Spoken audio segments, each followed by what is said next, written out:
KCR arrest. Congress BJP ఒకరి భుజాల మీద మరొకరి తుపాకీ. తెలంగాణ రాజకీయాల్లో కేసీఆర్ శిఖరాయమాయమైన కీర్తిని గడించారు.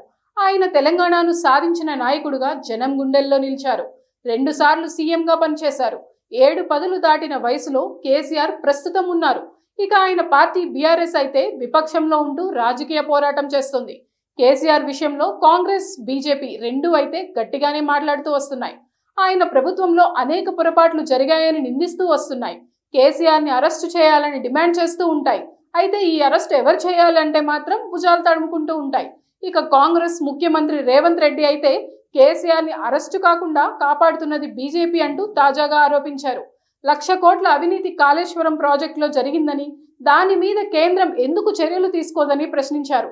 సోనియా గాంధీ, రాహుల్ గాంధీ మీద కేసులు పెట్టి ఈడీ ద్వారా నోటీసులు ఇప్పిస్తున్నారు. కేసీఆర్ విషయంలో ఎందుకు ఆ పని చేయరని రేవంత్ రెడ్డి నిలదీస్తున్నారు. తెర వెనుక ఏ రకమైన లోపాయికారితనంతో ఈ అరెస్టులు చేయడం లేదని కూడా ప్రశ్నించారు. ఇక కేంద్ర మంత్రి బీజేపీ సీనియర్ నాయకుడు కిషన్ రెడ్డి కూడా అంతే ఘాటుగా స్పందిస్తున్నారు. కేసీఆర్ని అరెస్ట్ చేయడం రాష్ట్ర ప్రభుత్వం చేతిలో ఉందని ఆయన అంటున్నారు. ఆ పని చేయకుండా తమ మీద విమర్శలు ఏంటని ఆయన ఆగ్రహం వ్యక్తం చేస్తున్నారు. వివిధ విచారణలు తెలంగాణలో జరుపుతున్నారు. కేసీఆర్ కుటుంబాన్ని పిలుస్తున్నారు కానీ అరెస్టులైతే లేవు. దీని మీదనే బీజేపీ నేతలు కాంగ్రెస్ ని నిగ్గదీస్తున్నారు. ఇదిలా ఉంటే కేసీఆర్ని అరెస్టు చేయడం అంత ఈజీ టాస్క్ కాదా అన్న చర్చ కూడా ఉంది. ఎందుకంటే కేసీఆర్ సీనియర్ మోస్ట్ నేత మాత్రమే కాదు, ఉద్యమ నేత. ఆయన ఫామ్ హౌస్ కి పరిమితమై ఉన్న అరెస్టు కనుక చేస్తే ఆ తర్వాత సీన్ ఎలా మారుతుందో తెలియదన్న విశ్లేషణలు ఉన్నాయి.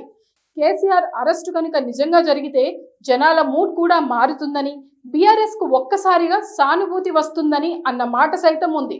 అందుకే కేసీఆర్ అరెస్టు జరగాలి కానీ తమ చేతికి మట్టి అంటకుండా ఎదుటి పార్టీ భుజాల మీద తుపాకీ మోపి ఆ విధంగా అరెస్టు కార్యం నెరవేర్చాలని 2 పార్టీలు వ్యూహరచన చేస్తున్నాయని అంటున్నారు.